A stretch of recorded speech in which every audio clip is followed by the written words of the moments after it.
You are welcome to yet another episode of HN What's Your Say?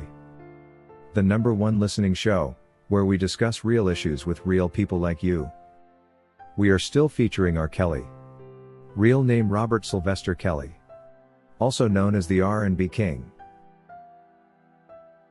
Before you judge, kindly listen. Because today we're not here to defend past mistakes or justify allegations.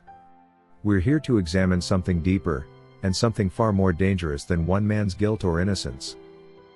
We're talking about the law, about fairness, about how the justice system is supposed to work, and how in the case of R. Kelly it might have failed spectacularly. This isn't about celebrity status. It's about the purpose of due process, and today we ask the hard questions. Was R. Kelly given a life sentence not because of what was proven but because of what was assumed? And was he judged by inference rather than evidence? This is the disturbing truth behind R. Kelly's conviction. From the moment R. Kelly's name became synonymous with scandal, a powerful narrative took over. The media declared him guilty before the court ever did. Documentaries painted vivid pictures. Headlines screamed with outrage. The public made up its mind, and sadly, so did the system. But here's the question no one dares to ask: did the court follow the facts, or did it follow the story? While the jury plays a critical role in a criminal trial, sentencing lies entirely in the hands of a judge. And in R. Kelly's case, that distinction may have cost him everything. In June 2022, R. Kelly was sentenced to 30 years in federal prison, which meant a virtual life sentence considering his current age.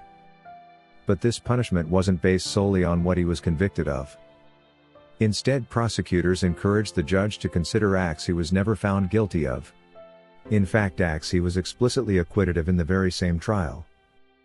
Yes, you heard that right. Despite a jury acquitting Kelly of obstruction of justice charges in a Chicago trial, the judge in the New York sentencing relied on those same allegations when deciding his fate. Let that sink in. The judge used the preponderance of evidence standard not beyond a reasonable doubt to justify giving Kelly the harshest possible punishment. Now that's not just unusual. That's terrifying. It's like being found not guilty by one jury, only to be punished anyway by a judge in a completely different case. That's exactly what happened to R. Kelly. However, for a criminal case which demands that whatever judgment is made be proved beyond reasonable doubt, and considering the stakes were high, it comes as a shocker for the judge to have decided this way. In the Chicago federal trial, prosecutors accused R. Kelly of obstructing justice by allegedly tampering with the 2008 state trial, claiming he paid off witnesses and influenced testimony. But the jury didn't buy it, and he was duly acquitted of those charges. Surprisingly though, still in the same New York sentencing, the judge accepted the prosecution's theory that Kelly obstructed justice. This theory of assumption was never proven beyond a reasonable doubt, yet it became a key reason for the harsh, almost lifelong sentence. How can this be allowed? How can a man be punished for something a jury decided he didn't do? Isn't that double jeopardy in spirit, if not in letter? It's a dangerous precedent, because if this can happen to R. Kelly, it can happen to anyone. There's no denying that R. Kelly's image has been destroyed in the court of public opinion, and for many that's enough. They don't want nuance but vengeance. But justice isn't about feelings. It's about fairness. About following procedure.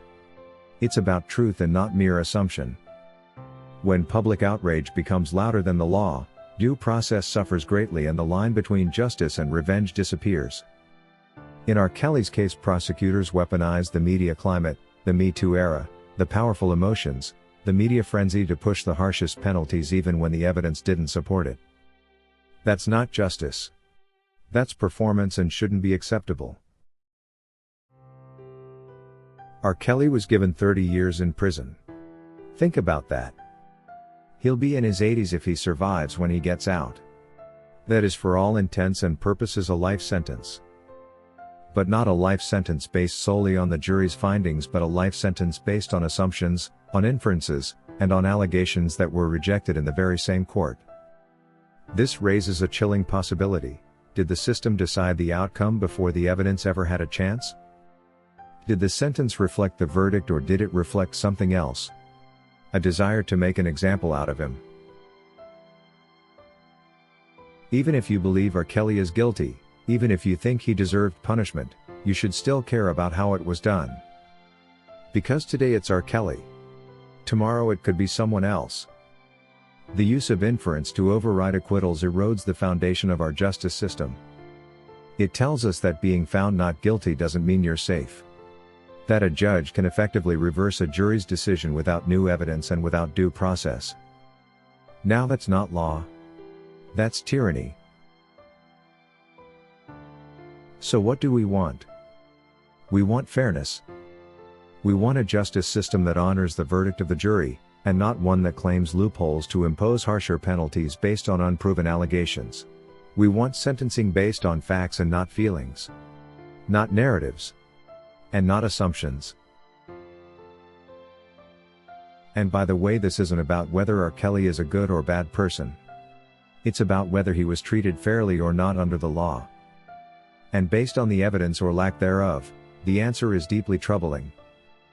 Let this be a wake-up call not just for fans of R. Kelly, not just for critics, but for everyone who believes that justice should be blind and not biased.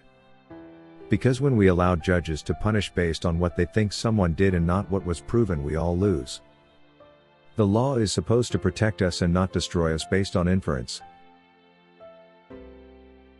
If this episode made you think even for a moment, share it and talk about it.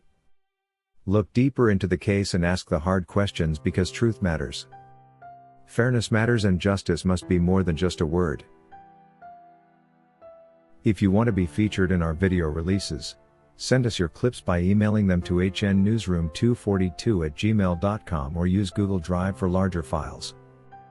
Be sure to include your name and any details you'd like us to know. We can't wait to showcase your contributions. That is all we had for you today on HN What's Your Say? To keep updated whenever we post a new video, subscribe to this channel now. Also remember to hit the bell icon and enable notifications. And feel free to share your opinions with us in the comment section below, and let us know if you would like us to publish your views in our next release. We value all our subscribers' opinions.